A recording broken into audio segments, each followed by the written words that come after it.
take a look at our schedule for the 2016 season.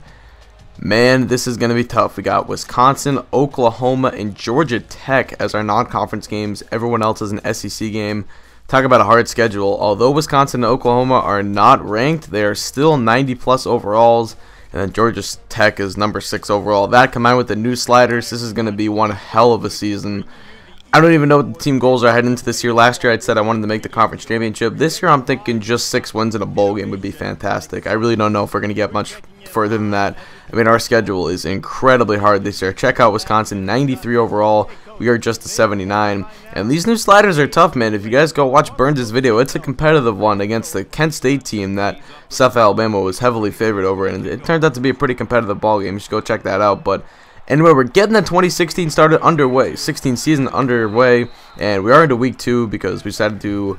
We always like to coordinate. Recently, we've like to try to coordinate our bye week so we don't have to make those bye week update videos. So this year, we made week 1 a bye week as well as week 3, and then also like week 15, I think, or something like that. But anyway, you can see we're getting our first drive started. And this is going to be an interesting team this year because I think last year our strength was on defense. I think this year it's going to be the opposite. We have a lot of weapons on offense returning a year better than they were last year. And we lose a lot of our linebacking core from last year. Joseph Peterson and Scott Powers are gone, so our run defense is going to suffer for that.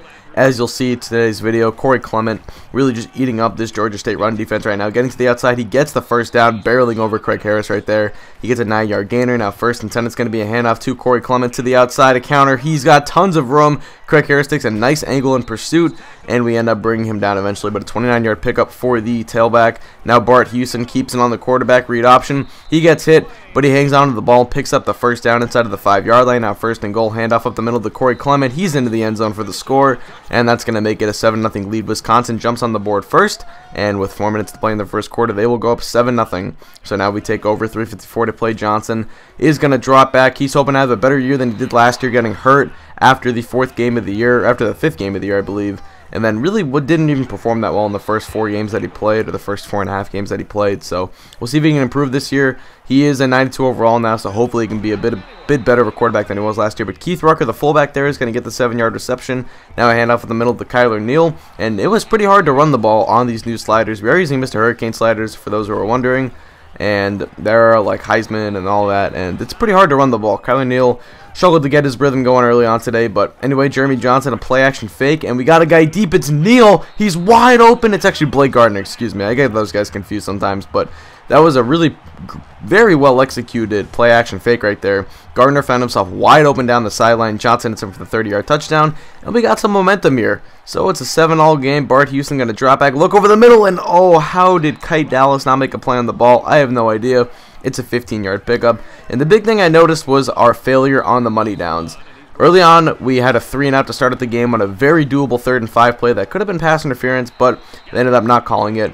And then Wisconsin, here we go, 3rd and 7. It seemed like they just converted every 3rd down possible. Nice little out route right there to Reggie Love for the 11-yard pickup. Now 1st and 10 for Wisconsin. It's going to be a handoff to Corey Clement up the middle, who's going to follow his blocks and pick up a nice 8-yard gain. And now 2nd and 2 on the next play. It's going to be another handoff to Corey Clement, who finds the hole and picks up the first down. Hicks is there to make the tackle, but 2nd and 6. Another handoff. This time it's Jackson, the backup, who's going to pick up the first down inside of the 5 to about the 1-yard line. And now on 1st and goal from about the 1, Houston will end up pitching this to Corey Clement, and oh, look at him just shove Cameron Melton to the ground.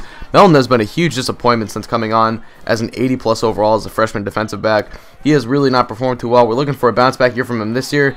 Here we go on the money down, 3rd down. We cannot complete it. I should have been a little bit more patient there, waiting for some of my other routes to develop, but I jumped the gun a little bit there, and Wisconsin gets the ball already up 7 here late in the 2nd quarter. Clement to the outside, picks up a huge gain, 28 yards, and Wisconsin is just dominating Georgia State right now. You rarely see Georgia State get dominated this much at home. They only have a couple home losses since starting this dynasty. One of them was to Virginia Tech last year. That was the last time they lost at home, I believe. And they really got dominated in that game, and they're getting dominated again here today. A 10-yard gain and a 10-yard touchdown run for Corey Clement. He picks up the touchdown, 21-7. So we're going to try and get maybe a quick score here to end off the half and try to get some sort of momentum. Avery Sweeting is going to help out with that, getting a nice 41-yard return, and that's going to make it 2nd and 10. Now here we go, triple read option. Johnson is going to keep it, pick up a nice gain. Now later in the drive, 2nd and 5, handoff to Kyler Newell, finds the hole and picks up the first down. He's finally starting to get some nice holes in from his offensive line.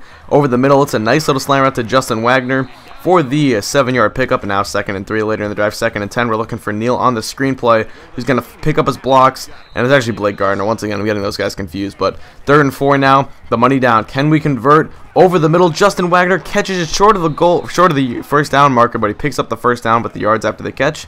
Now inside of 20 seconds to play, Johnson play action fake, looking, almost intercepted, and that would have made it likely a pick 6. That could have made it 21-7, and with Wisconsin receiving the ball to start the second half, that could have been deadly. But instead, Jeremy Johnson on the next play runs it in, and that's a 14-point swing right there. So that really could have been a huge swing.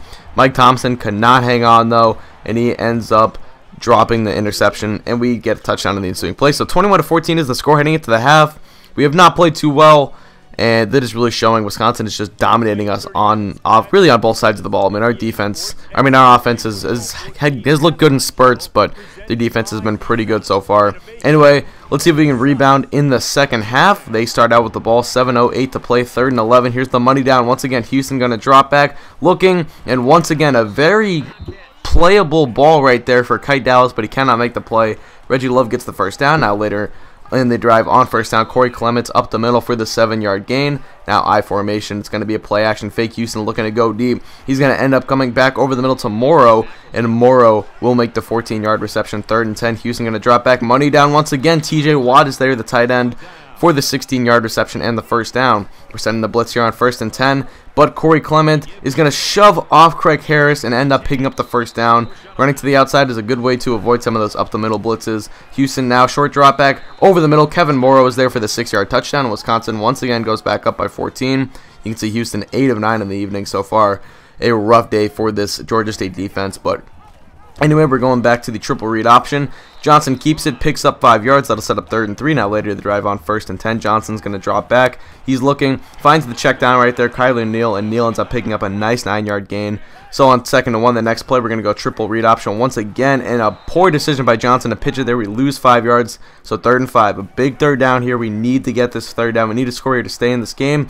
Going left side, Ross Jackson hangs on. A big catch right there from the now upperclassman, the junior wide receiver. And now right side, Rufus Warren is there. One of the bigger plays we've connected on so far today. A 23-yard pickup. So 1st and 10, Johnson's going to drop back. Looking for Warren once again on the slant route. And he's going to pick up the first down. Now a man in motion. We're going to go read option here. Johnson will keep it. Going up the middle, trying to find a hole. Picks up the first down inside of the 5. And now on 1st and goal, Kyler Neal in the backfield. We're going to hand it right off to him, and he finds the hole right there going up the gut for the 2-yard touchdown. We cut the lead back down to 7, so we're hanging in there with a very tough Wisconsin team. I know they're not ranked, but this is a very tough team, probably one of the better teams in the Big Ten this upcoming year.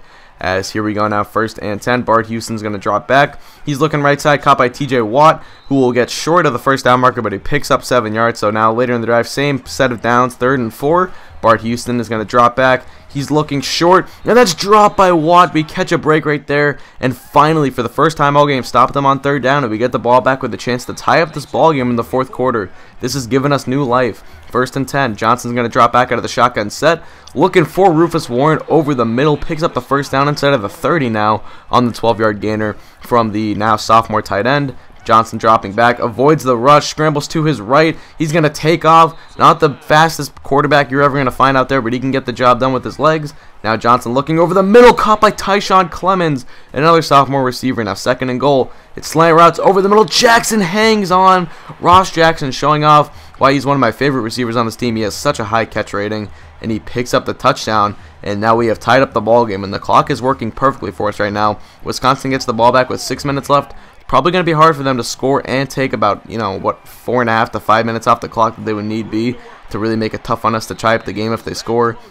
At this point, I'm not even thinking about stopping them, because I know it's kind of a fluke when we stopped them last time. And Corey Clement up the middle. Here he goes, putting Wisconsin in field goal range, a 26-yard rush. Now 4:26 to play. Bart Houston going to drop back. The rush is there, but over the middle, Kevin Morrow makes the catch. If only Miles Morris could have gotten there a second quicker, he would have been able to get the sack. But 3rd and goal, Clement is stopped short at the goal line. So we're going to end up forcing 4th down, and they're not going to go for it even though they're very, very close to the end zone. They will kick the field goal up and good.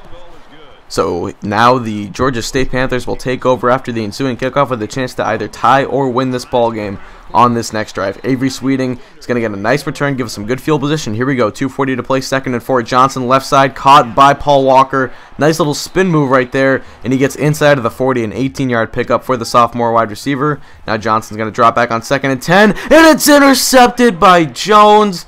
And that might just do it. Under 2 minutes to play, Wisconsin will try and run out the clock. Now the first turnover of the game for either side. Bruce Jones making a huge play on the ball. Poor decision on my part, and my heart just sank when that happened. Corey Clement, watch him just shove Ladarian Young to the ground right there. 1st down, Wisconsin. But now later in the drive, 3rd and 7. A stop here would maybe get the ball back. Here we go, hand off to Corey Clement, and he's going to get stopped just short. 4th and inches coming up, and there's an injury on the field. So it's going to be, I believe, Corey Clement getting hurt, as you can see right here.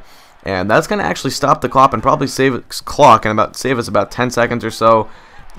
And they would punt it away. I was a little bit surprised. I know I would have gone for it on 4th and inches, even though it was kind of like the 40-yard line. It would have given us better field position. But anyway, Johnson on the play-action fake, scrambling right, fires it deep, and Blake Gardner drops it. That's the same play we got the 30-yard touchdown pass on earlier, and Gardner cannot hang on. But we're going deep this time. Jackson down the sideline, inside of the 35-yard line, 1st down, and here comes Georgia State. Play-action fake, outside, Wagner, 1st down. We're in field goal range now, 40 seconds to play. Johnson, shotgun set. He's going to end up firing this one to Rufus Warren, and he runs out of bounds. That was a strategic play on my part. I did not want to give them the ball back with 30 seconds. I run some extra clock off, and then Neal up the middle, touchdown Georgia State. We take the lead. The first time all game we've held the lead, and it comes with 13 seconds to play. That was a strategic move on my part by running out of bounds with Warren. Like I said, I didn't want to give them any chance. Now they get the ball back with only 9 seconds to play. Houston's going to drop back looking short. It's going to be Vontae Jackson out of the backfield, picking up the 10-yard gain. Timeout. Now the last play of the game coming up. 2nd and inches, Houston. He's going to drop back, fire it as long as he can. This one is going to be tipped and incomplete. And Georgia State pulls off the upset. Wow, what a game. I got to say, we probably played about as good of a game as we could have that day. Our defense, although was pretty lackluster in the first half, they came up big, got some stops when they needed, ended up forcing 2, I guess, like non-touchdowns. Like they converted about every 3rd down they could have, but the 2 that they didn't were big. They ended up getting 3 points instead of 14, and because of that, we end up winning. Jeremy Johnson played phenomenally, 20 of 28, just fantastic day out of him. Cannot say enough about how well Johnson played against a very tough Wisconsin defense. And you can see our defensive stats right there. Houston had a good day himself, 12 of 16, but it was definitely the running game that had Wisconsin putting up 31 points. Corey Clement over 200 yards. And you can see the receiving stats. Kevin Moore was the only touchdown through the air for Wisconsin. But anyway, that's going to do it for me. I want to thank you guys for watching. Hope you did enjoy. It doesn't matter. Peace.